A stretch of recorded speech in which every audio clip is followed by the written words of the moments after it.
Technology rose, and recently I had the pleasure of being on with Mr. Kevin Orsoz over at the Revolution podcast with the R in parentheses. And we had a great conversation. I really enjoyed talking with Kevin. We talked about capitalism. We talked about ways, social structures, way to organize everyday life. Philosophical topics, NFTs, new pricing mechanisms, all these different problems in capitalism. For example, we have to understand that pricing is not merely a way for people to make profits, but a way to coordinate information.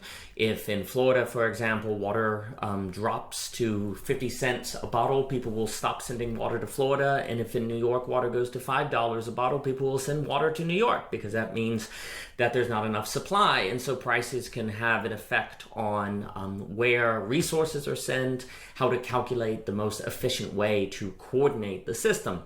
And NFTs play an interesting role, because there might be a way that NFTs could contribute to an efficient allocation of resources in regard to digital assets, which right now are lacking an efficient mechanism of organization, distribution, and things like that. So it's a really important topic.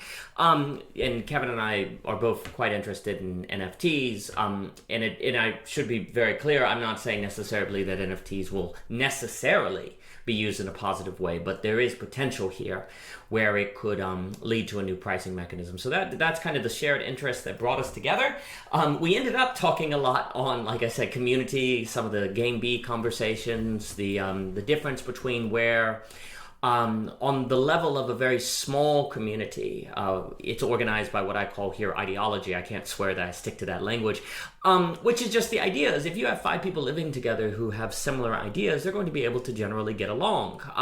But if you go on scale and have a bigger and bigger system, then you're going to need more of a system, which is something that's going to operate more according not to negotiation, but to what I call programming, meaning the system works even if people don't believe the same things. It takes care of itself. But the problem is, of course, a system that's programmed is going to work even if it's not good for people. So if people get it wrong, it can destroy them. Whereas on a smaller system where people can negotiate, if there's a problem, they can negotiate it. It's much more flexible. The problem, of course, becomes that a social structure organized by ideology and negotiation is very difficult to scale and very small. And also, everyone has to bring their best foot forward, really, because the social organization only works if everyone is doing what they're quote-unquote supposed to do or getting along. If human pathologies come through, like the Dark Renaissance talks about, the whole thing can fall apart. So it's a very difficult undertaking, but arguably, precisely because it's such a difficult undertaking, if it works, it's the most wonderful of all possible social organizations. Where there's great risk, there can be great opportunity.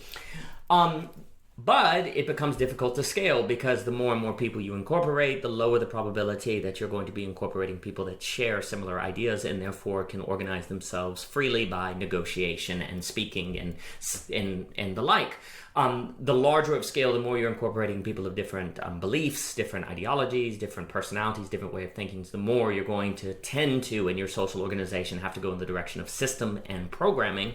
But, of course, if the system then becomes cancerous, as Mr. Ebert would talk about, or pathological, it begins to break down, as arguably capitalism is doing today, it's very difficult to stop, because it works even if people don't do what they're supposed to do. Well, that means it doesn't need the human element. And if it doesn't need the human element, well, then it can erase us and keep going, if you will. So there's the danger of systems, even though it would seem that you have to move in the direction of systems the more you scale.